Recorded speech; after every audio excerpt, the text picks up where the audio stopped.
18 বছর আগের কথা। আমাদের একটি ছেলে মসজিদে অনেক জোরে মতো পেয়েছিল। সে ওয়াশরুমে যাচ্ছে, শুনতেছি না তো আমি।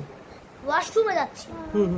মসজিদে তো আমাদের নামাজের সময় শুক্রবারে 2টি গেট থেকে ঢুকে বের হয়। বার হওয়ার তার ভাবি আছে, মানে কি ভাবি এখানে কেন খুবই রাতে বেলা একটা গভীর রাতে? ওরে বাবা রে, কয়টা বাজে তখন রাত? না ভয় লাগে, গভীর না। আচ্ছা ঠিক আছে বলো। একটা বাজে। হ্যাঁ বাইরে অনেক গাড়ি ঘোড়া ছিল। আচ্ছা আচ্ছা। পরে বলে কি ভাবি তুমি বলে কি বাবা বলিস না তোর ভাই অসুস্থ। বলে কি আমার ভাবি তো সন্ধ্যে লাগে, আমার ভাবি তো এটা না। কি করছে রেখে দৌড়ায় গিয়ে গেছে হচ্ছে ওই একটা জানালায়। বলে কি আমার সন্দেহ লাগতেছে তুমি কিন্তু আমার ভাবি হইতো না, মানে হা হা করে হাসো। বলে কি ওরা মানে ও বুঝে গেছে হচ্ছে এই যে আমাদের এই তালুটা আছে না, এটা হচ্ছে নিচে আর এটা হচ্ছে উপরে। হ্যাঁ পায়ের তালু উপরে ছিল?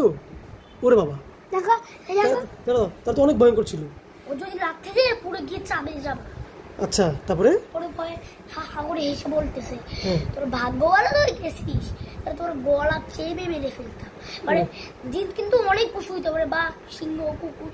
কি করছে বিড়াল হয়েছে গেটের ভিতরে ছিল না একটা, কি করছে বিড়াল হয়ে গেটের নিচে চলে গেছে। তারপরে আমার পুরো ভয় লাগে, আজকে রাতে আমি ঘুমবই না জানো, আজকে জানো না।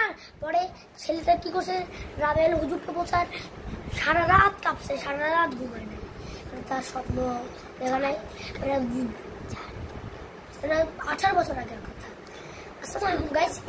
তারপরে তোমার দোয়া কি করছে? পরে ভয় পাইছে, খালি কাঁপছে। তাহলে তোমার ভয় পেলে কি দোয়া পড়তে হবে? মানে সূরা পড়তে হবে জোরে জোরে। কি সূরা পড়তে হবে? একটা সূরা পড়ো শোনাও তো। আমি ইজাজাটা না তাব্বা, আমি কি বলবো তাব্বা। তুমি ইয়া বলো, সূরা ফাতিহা পড়ো। এটা বিসমিল্লাহির রহমানির রহিম আলহামদুলিল্লাহি রাব্বিল আলামিন আর-রহমানির রহিম মালিকি ইয়াউমিদ্দিন ইয়্যাকা না'বুদু ওয়া ইয়্যাকা নাস্তাঈন ইহদিনাস সিরাতাল মুস্তাকিম সিরাতাল লাযীনা আন'আমতা আলাইহিম গায়রিল মাগদুবি আলাইহিম ওয়ালাদ-দাল্লিন। আমিন।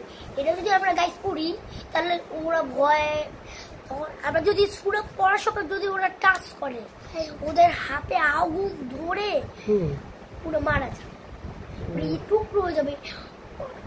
তখন যদি ওরা যদি সন্দেহ না করতো, ভাগ্য ভালো সন্দেহ করছে, সন্দেহ না করলে যদি জিন ধরে ফেলতো হুজুর কাছে যেত, তার জিনগুলোকে মেরে ওই পাঠাইতো পৃথিবীর সবচেয়ে সেই জায়গা, ওখানে ডাকলো মানুষ বাঁচানো।